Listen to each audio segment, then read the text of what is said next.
चलो then PYQ करते हैं इवोल्यूशन का। पहला क्वेश्चन का आंसर क्या होगा बताओ? पहले क्वेश्चन का आंसर क्या होगा? Genetic drift, founder effect genetic drift की ही वजह से होगा।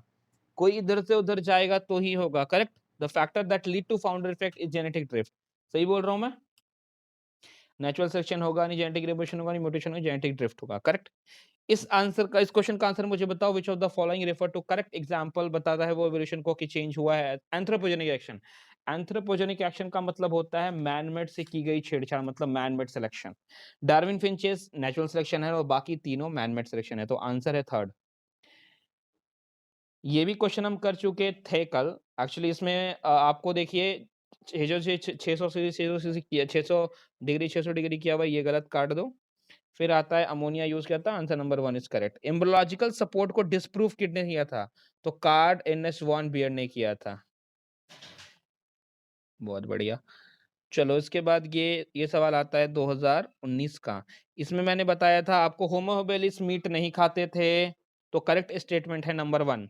नीदरथ्रिस आपको एशिया में 1000 से 40,000 साल पहले आपको देखे गए थे। एग्रीकल्चर 10,000 साल पहले आया था, 50,000 साल पहले नहीं आया था। क्यों गलत है ये भी याद होना चाहिए। ड्रायोपिथेकस रामापिथेकस 15 मिलियन पहले आए थे, लेकिन वॉक लाइक मैन नहीं करते थे, वॉक लाइक चिंपैंजी था। सही बोल रहा हूँ क्या मैं? अब इसका मैंने बताया एक पॉपुलेशन जो है न्यू एरिया में आई है, एडेप्टिव रेडिएशन कैसे होगा? इसलिए होगा क्योंकि बहुत सारी वैकेंसी खाली होगी, तो एक एरिया में अगर बहुत सारी वैकेंसी खाली होगी, बहुत सारे हैबिटेट खाली होंगे, तो वो हैबिटेट में मूव करेगा, तो एडेप्टिव रेडिएशन को आपको देखने को मिलेगा। ठीक है। इसके बाद ये वाला क्वेश्चन का आंसर क्या होगा? इन Australian marsupial and placental marsupial have evolved, क्या होगा? कन्वर्ज। बिल्कुल गलत आंसर है आपका, बिल्कुल गलत आंसर है आपका। यार इसने प्लासेंटल मैमल्स और ऑस्ट्रेलियन मार्सुपियल दोनों का साथ में जिक्र किया है। तो इस तरीके की दो इवोल्यूशन, दो एडेप्टिव रेडिएशन जब साथ चलते थे, तो उसको एडेप्टिव रेडिएशन या डाइवर्जिंग नहीं कहते, उसको कन्वर्जिंग कहते हैं। समझ आया? मैं चीख चीख के क्यों बोला करता था क्लासरूम में कि दो होगा तो ये, दो होगा तो ये, क्यों कहा? समझ आया? This converging evolution. ठीक है। इसका तो आंसर मैंने आपको लेक्चर के दौरान ही दिया है, स्टेबलाइजिंग सिलेक्शन होगा। बच्चे वाला लेक्चर याद है तुमको? फिर इसमें देखो, इस क्वेश्चन में आपको होमोसेपियंस को 1400 नहीं देना है। होमोसेपियंस इज फॉर 350 ओनली, क्योंकि आपके एनसीईआरटी में निनरथ्रेस का 1400 दिया हुआ है। करेक्ट, तो बी का 4 होगा। सही बोल रहा हूं क्या मैं? सही बोल रहा हूं क्या मैं? बी का 4 कौन? आंसर नंबर 3 होगा क्या, बताओ तो?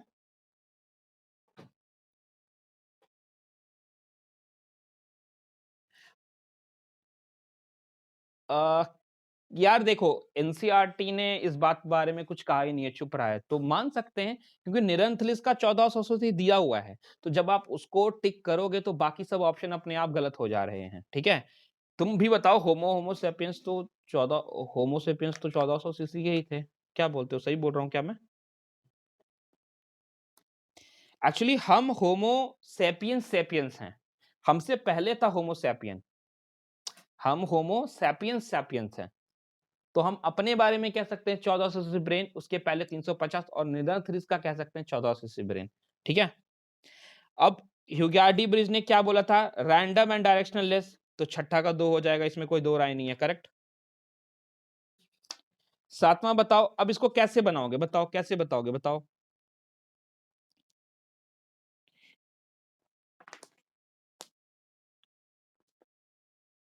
मतलब 0 पॉइंट से ये तो कट गया, ऐसे ही है ना, 16 हो गया। करेक्ट। फिर ये 4 है तो वो 0.6 होगा, तो 0.6 इंटू 0.6 होता है 0.36। तो ये आंसर को काट दो। अब 2 स्मॉल ए और कैपिटल ए निकालना है, 2 कैपिटल ए स्मॉल ए निकालना है। करेक्ट। तो ये हो जाएंगे 2 इंटू 0.6 इंटू 0.4, तो ये हो जाएंगे 0.48। आंसर नंबर 3, 7 का 3 होगा क्या? चलो बहुत बढ़िया बात है। 8 बताओ। ह्यूगार्डी ब्रिज के अनुसार साल्टेशन उनका था, साल्टेशन होगा 8 का 2।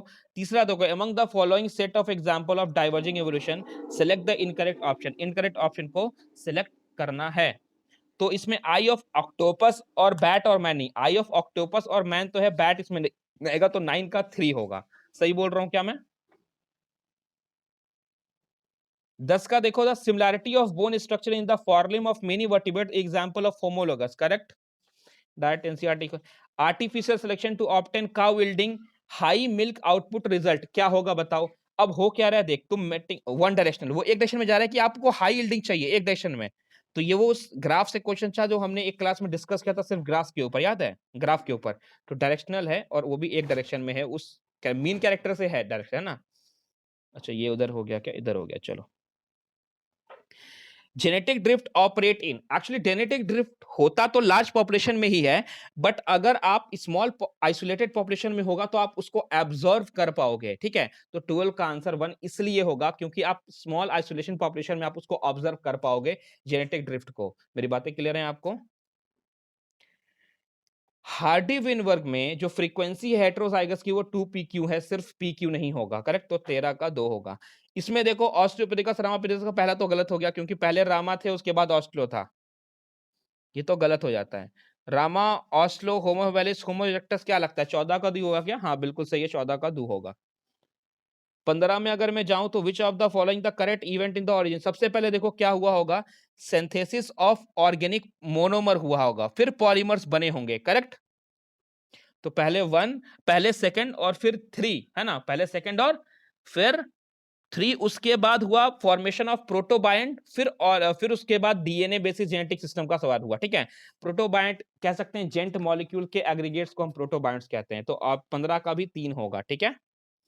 16 में जाओगे तो molecule that act as a genetic material, ये चैप्टर नंबर 5 से सवाल है, 5 से नहीं, चैप्टर नंबर 6 का सवाल है, याद है? जेनेटिक मटेरियल करने के लिए कौन कौन से फुलफिल करेगा, याद आया? तो इट शुड बी बिल्कुल सही है, it should be genetic replica, बिल्कुल सही है। अनस्टेबल नहीं होना चाहिए, ये स्टेबल होना चाहिए, तो ये गलत है ना? तो 16 का भी 3 होगा, ठीक है? उसके बाद अगर मैं बात करूं 17, देखो 17 में देखो, विच of the following structure of homologous wings of bird, तो हिंग्स ऑफ बर्ड और क्या था होमोलोगस, याद है तुमको?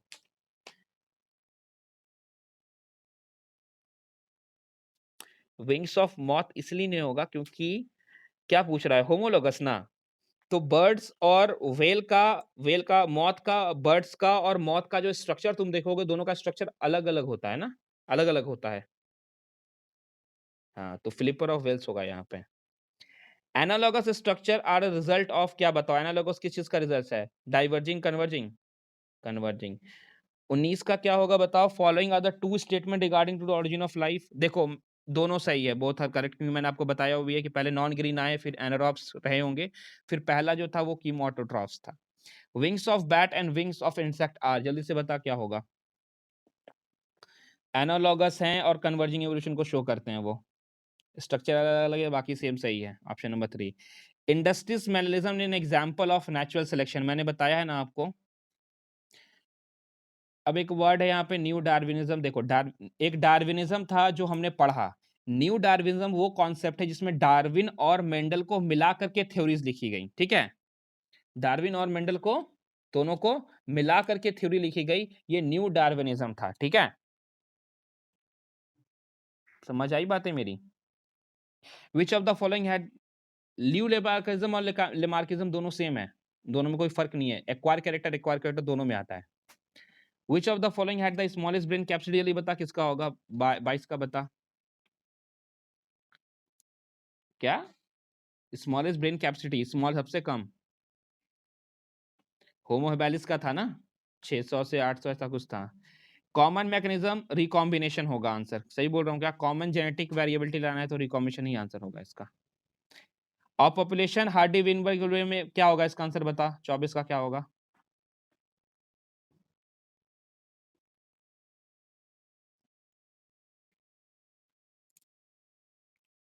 नॉट एग्जिस्ट, हाँ 24 का 2 होगा, 24 का 2 होगा। अब बता, forelimb of cat lizard use in walk, और फॉरलिम जो वेल का है वो स्विम के लिए करती है, और फॉरलिम जो बैट का है वो फ्लाई के लिए करता है। एग्जाम्पल किस चीज का है? होमोलोगस का एग्जाम्पल है, बहुत बढ़िया। Which of the following are the analogous example, जल्दी बता क्या होगा? Gills of prawn and lungs of man दोनों होमोलोगस एनालॉगस का एग्जाम्पल है, स्ट्रक्चर अलग अलग है, फंक्शन सेम है, ठीक है? कहाँ गया मैं, पता नहीं, चलो। eyes of octopus and eyes of cat show different pattern of structure, yet they perform similar function. क्या एग्जांपल है? analogous and evolved due to converging evolution. 27 का भी 2 होगा, सही बोल रहा हूं क्या मैं? The process by which organism with different evolutionary history evolve similar phenotypic, ये क्या है? converging है क्या? वही बोल रहा है। हाँ हाँ, बहुत अलग अलग से आया और एक पॉइंट पे आके मिल गया। The tendency of population to remain in genetic equilibrium may be disturbed by the, कैसे डिस्टर्ब होगा बताओ?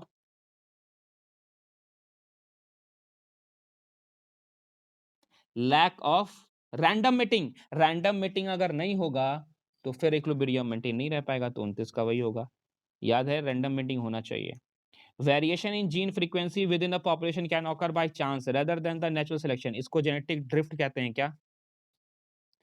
According to Darwin organic evolution is due to, देख, इंटर स्पेसिफिक कंपटीशन। अब दो वर्ड है जो मैंने आपको ऑर्गेनाइजेशन पॉपुलेशन में पढ़ाया था कभी। एक वर्ड है इंट्रा। इंट्रा मतलब होता है, मेरी बात ध्यान से सुन। अब ऑर्गेनिक इवोल्यूशन क्या है, मेरी बात ध्यान से सुन। 31 का पहली बात तो 1 होगा, क्यों होगा, मेरी बात ध्यान से सुनना। इंट्रा स्पेसिफिक मतलब दो सेम स्पीसीज हैं, स्पीसीज ए और स्पीसीज ए, इन दोनों के बीच में जब कंपटीशन होगा तो पता है क्या होगा? कोई नई स्पीसीज नहीं बनेगी, कोई नई स्पीसीज नहीं आगे बढ़ेगी, दोनों में से जो बेटर होगा वो आगे बढ़ेगा, मतलब सेम स्पीसीज बेटर होते होते आगे बढ़ेगा, करेक्ट?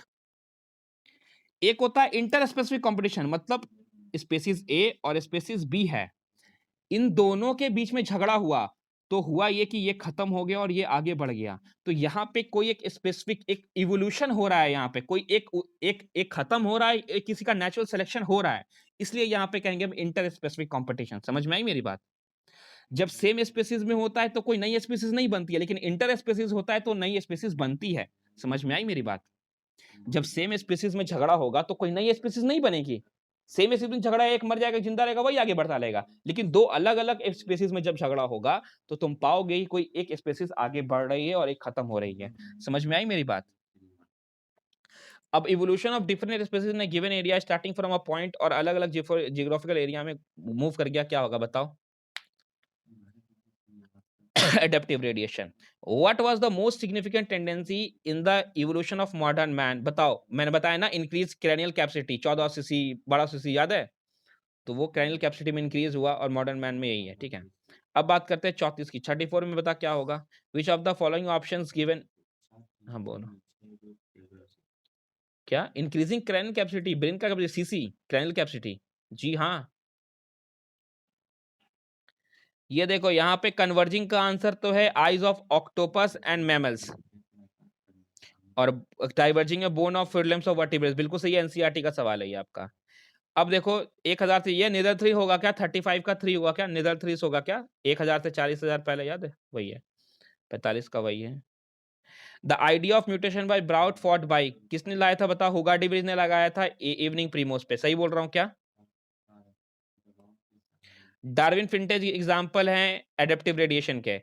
अब यहाँ पे ध्यान से देख क्या है, मेरी बात ध्यान से देखना क्या है।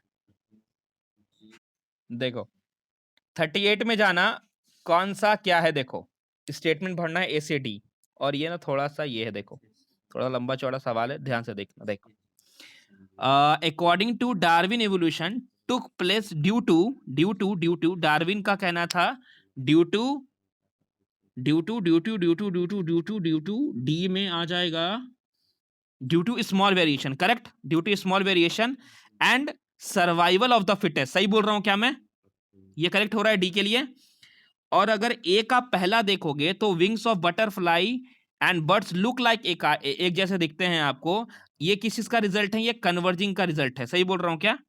तो 38 का फर्स्ट होना चाहिए, सही बोल रहा हूं? समझ आया? चलो 39 देखो, peripatus is a connecting link between, ये तो आपको फिर उसमें चले गए आप, एनिमल किंगडम में चले गए आप। इसका आंसर है आपको जा करके एनेलिडा एंड आर्थ्रोपोडा। पेरीपेटस जो है वो कनेक्टिंग लिंक है आर्थ्रोपोडा और एनेलिडा का, ठीक है? ये आपको थोड़ा सा लिखना पड़ेगा जो कि वो उधर वाले पोर्शन से है, ठीक है?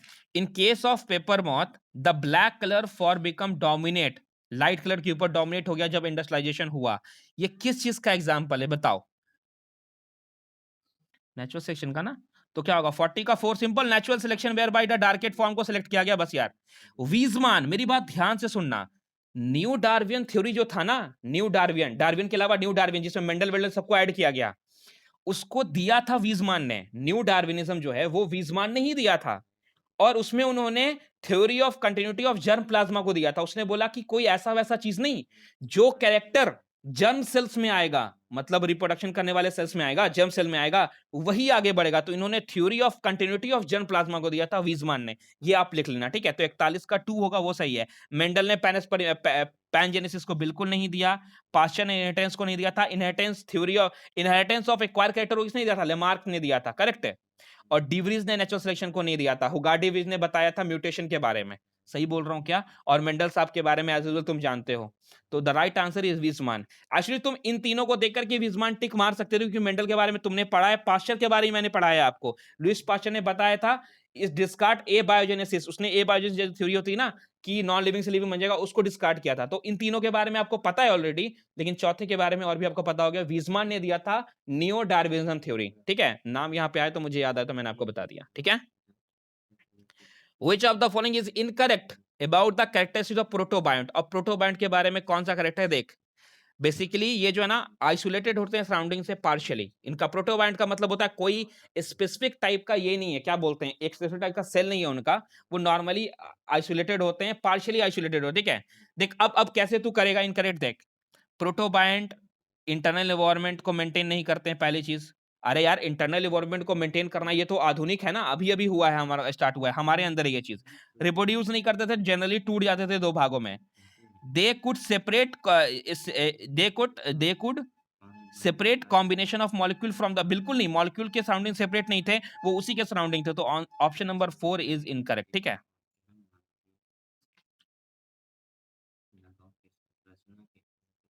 एक से एक्चुअली मेरे से मिस्टेक हो गया पढ़ने में, मेरे को लगा करेक्ट पूछ रहा है, खैर खैर इनकरेक्ट पूछ रहा है ना, देखो ध्यान से।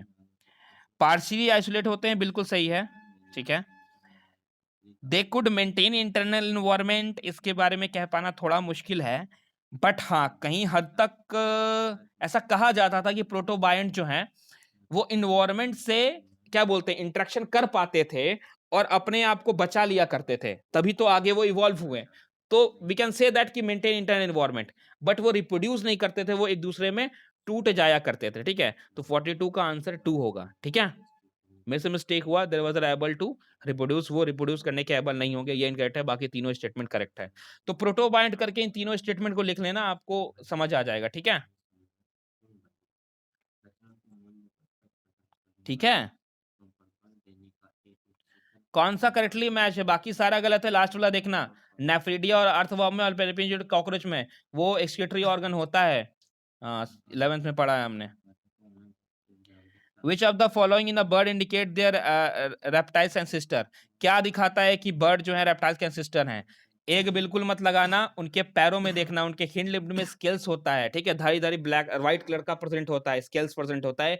उसका प्रेजेंट होना इस बात को बताता है रेप्टाइल्स में भी स्केल्स प्रेजेंट होते हैं और बर्ड्स में भी स्केल्स प्रेजेंट होते हैं, ठीक है। तो 44 का 2 होगा, ठीक है, पहला मत मार देना।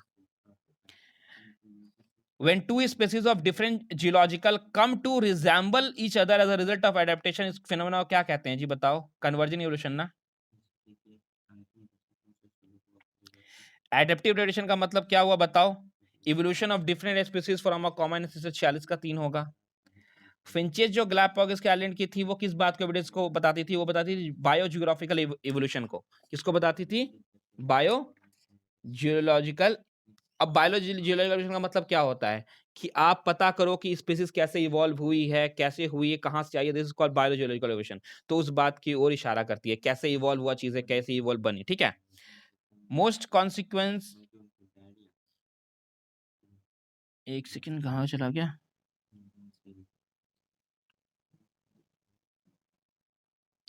One of the important consequence of geological isolation क्या है बताओ?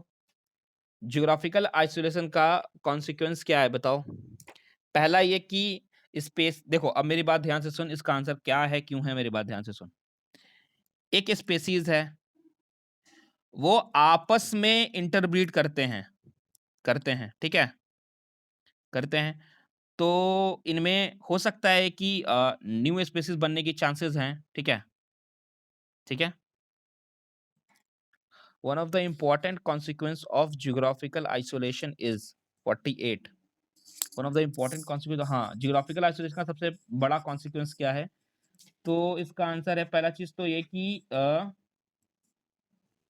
इसका आंसर ना 4 हो सकता है, इसलिए क्योंकि जो कॉन्सिक्वेंस है आइसोलेशन जियोग्राफिकल, जब आप किसी स्पीसीज को अलग कर देते हो, ठीक है, तो वो रिप्रोड्यूशन भी आइसोलेट हो ही करता है, अलग होके ही करता है, ठीक है। अगर आपने कोई बैरियर लगा दिया है, ये है, अगर आपने किसी स्पीसीज को यहाँ रख दिया है, बैरियर लगा दिया है, तो वो रिप्रोड्यूस सिर्फ इसी, हो सकता है यहाँ से बीच से नहर गुजर जाए, तो फिर ये इधर इस इलाके में आके रिप्रोड्यूस नहीं कर पाएगा, वो आपस में रिप्रोड्यूस करेगा, तो आपने उसकी रिप्रोडक्टिव एबिलिटी को भी आइसोलेट कर दिया, ठीक है। तो जो स्पेशिएशन होगा, जो मतलब स्पेसीज का वर्गीकरण होगा, जो आगे स्पेसीज बढ़ेगी, वो रिप्रोडक्टिव आइसोलेशन के द्वारा होगी। मेरी बातें समझ आई हैं आपको? समझ आया? जी। उसके बाद देखो, industry melanism and observe in paper moth prove that, क्या प्रूव करता है बताओ ये?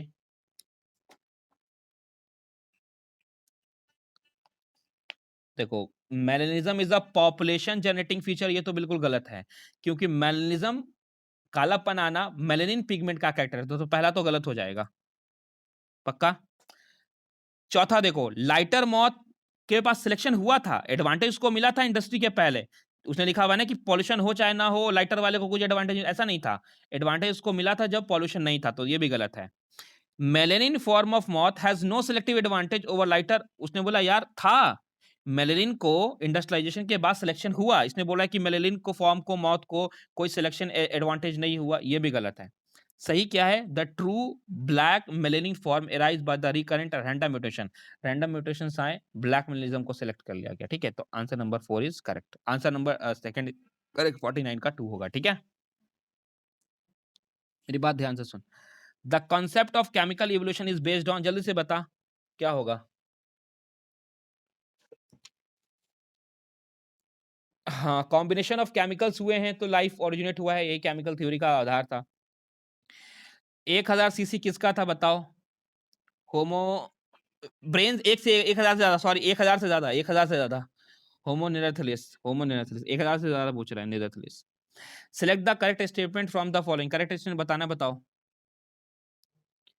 Fitness is the end result of ability, आज मैंने चिल्ला चिल्ला के बोला है, करेक्ट। सेलेक्ट हुआ, नेचर ने सेलेक्ट किया और फिर अडेप्ट किया, उसके बाद fitness. Which of the following statement is correct? Ontogeny repeat phylogeny, ये स्टेटमेंट इज करेक्ट है, बाकी सारा गलत है। 54 जाओ, different differentiation of organism and tissues in the developing organism is associate with, जल्दी बता क्या होगा? Difference expression of gene. अब उसने क्या बोला, मेरी बात ध्यान से सुन। Difference of organ and tissue, develop कर रहा है ऑर्गेनिज्म और टिश्यूज और ऑर्गन्स में डिफरेंस आ रहा है, क्यों आ रहा है? यार एक बार याद है मैंने बोला था कि न्यूज़पेपर का एग्जांपल लिया था, याद है कि जिसको जिस काम का था न्यूज़पेपर उसने वही पढ़ा। जीन सबके पास था, लेकिन लिवर वाले ने लिवर वाला पढ़ा, हर्ट वाले ने हर्ट का पढ़ा, तो डिफरेंस एक्सप्रेशन ऑफ जीन, जिसको उसने पढ़ा उसको एक्सप्रेस किया और ऐसा बन गया। समझ में आई बातें? 55 बता, 55 का क्या होगा? वेल और seal shark common converging evolution बताता है भैया ये। फॉलोइंग अमाइनो एसिड कौन सा नहीं था, जल्दी से बताओ, जल्दी से बताओ। गुल्टामिक नहीं था, गुल्टामिक नहीं था, गुल्टामिक नहीं था। इंपॉर्टेंट एविडेंस जो ऑर्गेनिक एवोल्यूशन को फेवर करता है, जल्दी बता। होमोलोगस और वेस्टिजियल ऑर्गन, यार कौन सा लिविंग फॉसिल नहीं है?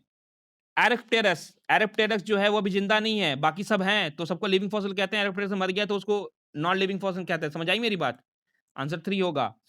जुरासिक पीरियड में क्या आपको दिखा था? जुरासिक पीरियड में जिम्नोस्पर्म प्लांट जो है वो डोमिनेट किया था और पहली बार बर्ड्स का अपीयरेंस हुआ था, ठीक है। इवोल्यूशन हिस्ट्री को पढ़ने को फाइलोजेनी कहते हैं। सिक्कल सेल अनीमिया, मेरी बात ध्यान से सुनना, सिक्कल सेल अनीमिया मैंने पढ़ाया, सिक्कल सेल टाइप का हो जाता है ना, आरबीसी उसका। तो ये अफ्रीका में लोगों को इसने मलेरिया से बचाया, मलेरिया वहां बहुत होता था। पाया गया कि जिसको सिक्कल सेल एनीमिया जैसी बीमारी है उसको मलेरिया बहुत कम हो रहा है, और मलेरिया हो भी रहा है तो नॉर्मल में नहीं हो रहा, फैटल वाला नहीं हो रहा। अभी तुमको जब मैं पढ़ाऊंगा ह्यूमन हेल्थ एंड डिजीज, तो वहां मैं पढ़ाऊंगा तुमको मलेरिया का 3 टाइप, फैल्सिफेरम ये वो पढ़ाऊंगा। तो जो बीमारी जो लिथल था, जो मार जिस जिस मलेरिया से मर जाते थे लोग, उस बीमारी से इस सिक्कल सेल एनीमिया जैसी बीमारी ने, क्योंकि देख ये ब्लड डिजीज है, पता है ना, ये तो ब्लड डिजीज है तुम्हारा मलेरिया, तो ब्लड का शेप चेंज हो गया और पाया गया कि ये ज्यादा रेसिस्टेंट था मलेरिया को लेकर के, तो जिसमें सिक्कल सेल एनीमिया पाया गया उसमें मलेरिया बहुत कम हो रहा है, हो भी रहा है तो मर नहीं रहा है इंसान, इसलिए उसने सिक्कल सेल एनीमिया ने वो वहां से खत्म नहीं हुआ, अभी भी उन वहां पे प्रेजेंट है उनके जीन्स में, sickle cell anaemia has not been eliminated from the African population, क्योंकि वो उनको इम्यूनिटी देता है मलेरिया के खिलाफ, तो और जो चीज अच्छी होती है, जो चीज सर्वाइवल के लिए होती है, वो तो नेचर उसको सेलेक्ट करता है, तो सिक्कल सेल एनीमिया को वहां सेलेक्ट किया गया। मेरी बातें क्लियर हैं आपको? अब दे आर टू, क्या डिजीज, अरे डिजीज तो वो लिथल डिजीज नहीं है ना, जानलेवा नहीं है, उसमें सिक्कल सेल क्या है कि शेप चेंज हुआ आरबीसी का, ऑक्सीजन का लेवल वेरी कर सकता है, बाकी सब ठीक रहेगा। अब देख यहां पे there are two opposite views about origin of modern man. पहला कहता है कि होमो इरेक्टस जो है, according to one view Homo erectus in Asia were the ancestor of modern man, Homo erectus जो एशिया में थे वो एंसेस्टर हैं हमारे मॉडर्न मैन के। और दूसरा बताता है study of variation of DNA की वेरिएशन जो पढ़ते हैं हम, तो वो बताता है कि अफ्रीकन ओरिजिन हुआ है मॉडर्न मैन का। तो ये जो डीएनए वाला जो ऑब्जर्वेशन है वो क्या बताता है, वो इस बात को बताता है, आंसर जो कि गलत दिया हुआ है, ठीक है, इसका करेक्ट आंसर है, आंसर इसका दिया हुआ है शायद 1 दिया हुआ है, ग्रेट वेरिएशन है अफ्रीका देन इन एशिया, बिल्कुल गलत है। एक्चुअली ये डीएनए जो है ना, उसके बाद हमने जब जेनेटिक डीएनए की जब पढ़ाई की, जब हमने डीएनए के बारे में पढ़ा, तो हमने पाया कि जो एशिया में जो वेरिएशन है वो ज्यादा है अफ्रीका से, क्योंकि अफ्रीका से लोग एशिया में आए हैं। समझ में आई मेरी बात? अफ्रीका से लोग आए हैं एशिया में और जगह जगह फैल गए हैं, तो कहा जाता है कि greater variation in Asia than in Africa, Africa से ज्यादा वेरिएशन एशिया में है। समझ आई मेरी बात? उसने बोला, पहला स्टडी बोलता है कि होमो इरेक्टस जो है एशिया में वो कॉमन एंसेस्टर है मॉडर्न मैन के, लेकिन स्टडी ऑफ वेरिएशन डीएनए बताता है कि नहीं, अफ्रीका से ओरिजिनेट हुआ है मॉडर्न मैन। तो what kind of observation on DNA variation could suggest, ये जो डीएनए ऑब्जर्वेशन है क्या बताता है आपको, ये बताता है कि ग्रेटर वेरिएशन है एशिया में अफ्रीका से। समझ में आई मेरी बात? अब विच of the following Darwin theory को याद है, कौन करता है बताओ? पेस्टिसाइड याद आया, सपोर्ट, ऑर्गेनिक एवोल्यूशन, बाकी डॉली वाली पढ़ना है आपको बाद में। विच of the following is not true for species, अब मेरी बात ध्यान से सुनना, क्या ट्रू नहीं है स्पीशीज के साथ? स्पेसीज जो होते हैं ना आपस में इंटरब्रीड करते हैं, मैन मैन के साथ इंटरब्रीड करेगा, मैन हॉर्स के साथ ब्रीड नहीं कर सकता है, करेक्ट? तो उसने बोला member of a species can interbreed, बिल्कुल सही है, ये ट्रू है इसके लिए। वेरिएशन ऑकर, हाँ हमारे में ना एक दूसरे में वेरिएशन दिखाई देता है, तो variation occur among member of the species, एक स्पीसीज में यार हम ही लोग को देखना कितना वेरिएंट है, किसी के बाल अजीब है, मेरे बाल अजीब है, कोई लंबा है कोई छोटा है, तो वेरिएशन होता है, तो दूसरा भी ट्रू है। तीसरा, each species is reproductively isolated from, बिल्कुल गलत है यार, आइसोलेट कैसे करेगा, एक दूसरे के साथ रिप्रोड्यूस करता है स्पेसीज, और जब रिप्रोड्यूस करेगा, अच्छा मेरी बात बताओ, जब रिप्रोड्यूस करेगा तो क्या जीन का फ्लो होगा, क्या जीन का फ्लो होगा? तो ऑप्शन नंबर 4 क्या बोला है, gene flow does not occur, occur होता है, तो ये गलत है, मतलब ऑप्शन नंबर 4 इज करेक्ट। मेरी बातें समझ आई आपको? which one of the following experiment suggests the simple living organism could not, अरे यार वही है, मीट वाला स्पॉइल नहीं हुआ, याद है हमने उसको सील वेसल में रखा, वही होगा। डीवरीज ने बताया था ऑर्थोनेला लेमार्कियाना, नाम याद रखना, इवनिंग प्रीबोस का नाम है ये। विच of the following relatively most accurate, मैंने बताया था इलेक्ट्रॉन स्पिन रेजोनेंस मेथड, याद है मैंने बताया सबसे एक्यूरेट वही होता है डेटिंग ऑफ द फॉसिल के लिए, बताया है ना, वही है, ठीक है। तो 67 में अगर कार्बन मेटिंग होता, इलेक्ट्रॉन नहीं होता, इलेक्ट्रॉन वाला नहीं होता, कार्बन होता तो कार्बन लगाता, इलेक्ट्रॉन और कार्बन दोनों है तो इलेक्ट्रॉन लगाएंगे, 67 का 3 होगा। यहाँ पे आपका खत्म होता है 2005 तक का सवाल 2021 से।